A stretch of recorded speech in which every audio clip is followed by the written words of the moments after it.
Hi viewers, welcome to my channel. இன்றைக்கி நம்ம சேனலில் கப் கேக் எப்படி செய்கிறதுன்னு பார்க்க போகிறோங்க. ஒரு 20 நிமிஷத்தில் ரொம்ப சுலபமாக ரெடி பண்ணிடலாம். டேஸ்ட்டும் ரொம்ப அட்டகாசமாக இருக்குங்க. குழந்தைங்க ரொம்ப விரும்பி சாப்பிடுவாங்க.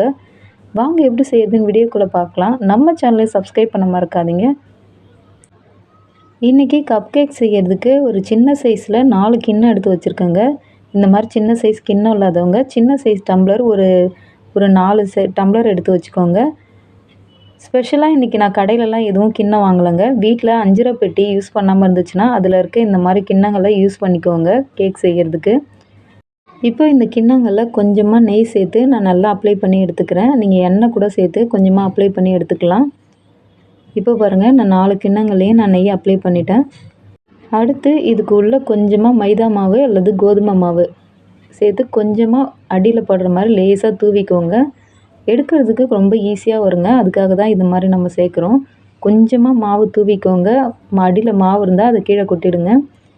இப்போ இது போல் ரெடி பண்ணி எடுத்த பிறகு அடுத்து ஒரு மிக்ஸி ஜாரில் 3/4 கப் அளவுக்கு சர்க்கரை சேர்த்துக்கோங்க. நான் மெஷரிங் கப்பில் எடுத்திருக்கேன். நீங்கள் வீட்டில் இருக்க ஏதாவது ஒரு டம்ளரில் அளந்து எடுத்துக்கோங்க.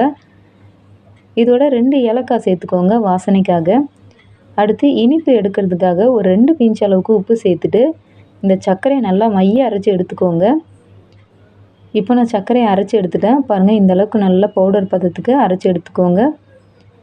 அரைச்சி எடுத்த பிறகு இந்த மாதிரி ஒரு பவுலுக்கு மாற்றிக்கோங்க. அடுத்து கேக் செய்கிறதுக்கு முக்கியமாக இந்த மாதிரி பேக்கிங் பவுடர் எடுத்துக்கோங்க. பேக்கிங் பவுடர் ஒரு 1/4 டீஸ்பூன் அளவுக்கு சேர்த்துக்கோங்க.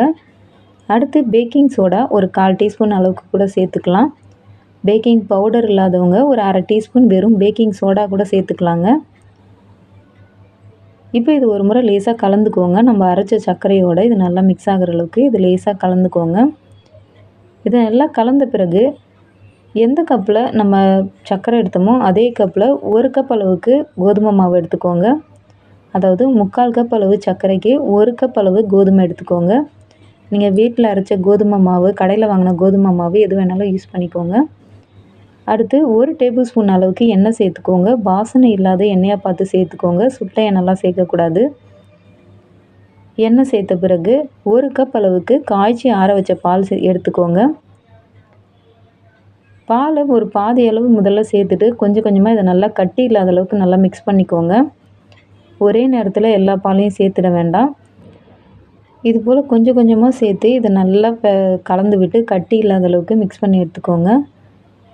பாருங்கள், கடைசியாக எல்லா பாலையும் சேர்த்துட வேண்டாம்.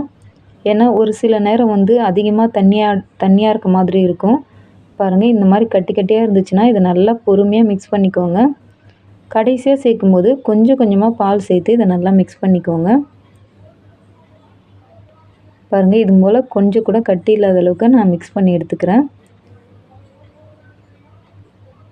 இப்போ இதை மிக்ஸ் பண்ண பிறகு பார்த்தீங்கன்னா கடைசியாக இந்த பக்குவத்தில் இருக்கணும்.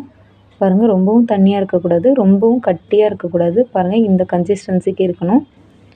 இப்போ நம்ம 1 கப் அளவுக்கு பால் எடுத்துருந்தோம். அதில் 1 டேபிள் ஸ்பூன் அளவுக்கு பால் மீதி இருக்குங்க. இது நமக்கு தேவையில்லை, இது அப்படியே இருக்கட்டும். சரியாக 3/4 கப் அளவுக்கு நான் பால் ஊற்றி நல்லா மிக்ஸ் பண்ணியிருக்கேன். இப்போ நம்ம ரெடி பண்ணி வச்சுருக்க கப்பில் பாதி அளவு மட்டும் இந்த மிக்ஸிங்கை சேர்த்துக்கோங்க. பாருங்கள், இது போல் எல்லா கப்புலேயும் பாதி அளவு நிரம்புற அளவுக்கு சேர்த்துக்கோங்க. ஃபுல்லாக சேர்த்துட்டிங்கன்னா கேக் பொங்கி வரும்போது வெளியெல்லாம் வந்துடுங்க. அதனால் பாதி அளவு மட்டும் எப்பவுமே சேர்த்துக்கோங்க. டம்ளராக இருந்தாலும் பாதி அளவு சேர்த்துக்கோங்க. இப்போ இது நல்லா டேப் பண்ணிக்கோங்க. ஏர் கேப்லாம் இருக்கும், அதனால் நல்லா டேப் பண்ணிக்கலாம். இப்போ இது போல் ஒரு இட்லி பிளேட் எடுத்துக்கோங்க. இட்லி பிளேட்டில் நம்ம ரெடி பண்ணி வச்சுருக்க கிண்ணங்களை இது போல் அடுக்கி எடுத்துக்கோங்க. இப்போ ஸ்டவ் ஆன் பண்ணி இட்லி பாத்திரத்தை நல்லா சூடு பண்ணிக்கோங்க. இட்லி பாத்திரத்தில் தண்ணி எதுவும் சேர்க்கக்கூடாது. நல்லா சூடான பிறகு இந்த மாதிரி இட்லி பிளேட்டை வச்சுட்டு ஸ்டவ்வை மீடியம் ஃப்ளேமில் 20 நிமிஷம் வச்சு வேக விடுங்க. ஹை ஃப்ளேமில் வச்சிங்கன்னா கேக்லாம் நல்லா அடி பிடிச்சிடும். அதனால் மீடியம் ஃப்ளேமில் வச்சுட்டு 20 நிமிஷத்துக்கு வேக வச்சிங்கன்னா 20 நிமிஷம் கழித்து பார்த்திங்கன்னா ஓரங்களில் லேசாக சிவந்திருக்கும். இந்த மாதிரி குச்சி வச்சு பார்த்திங்கன்னா கொஞ்சம் கூட ஒட்டாத நல்லா பன்னு போல் இறங்குங்க. இப்போ இதை வெளியே எடுத்துகிட்டு ஒரு 10 நிமிஷம் நல்லா ஆற விடுங்க. இது ரொம்ப சூடாக இருக்கும், எடுக்க முடியாது, கை சுடும்.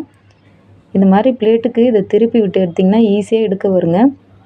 அடியில் நம்ம கோதுமை மாவு சேர்த்துருந்ததுனால அது லேசாக அடி பிடிச்சிருக்கு. ஆனால் கேக் பார்த்திங்கன்னா நல்லா பர்ஃபெக்டாக நல்லா பஞ்சு போல் வந்திருக்குங்க. கண்டிப்பாக வீட்டில் ட்ரை பண்ணி பாருங்கள். ரொம்ப ரொம்ப சுலபமாக செய்யலாம். ரொம்பவே டேஸ்ட்டாக இருக்குங்க. ஒரு முறை ட்ரை பண்ணி பாருங்கள். இது வெளியே வச்சிருந்து 2, 3 நாளைக்கு கூட வச்சு சாப்பிட்லாம். ரொம்ப ரொம்ப டேஸ்ட்டாக இருக்கும். வீடியோ யூஸ்ஃபுல்லாக இருந்துச்சுன்னா ஒரு லைக் பண்ணுங்கள், சப்ஸ்கிரைப் பண்ணுங்கள். Bye friends.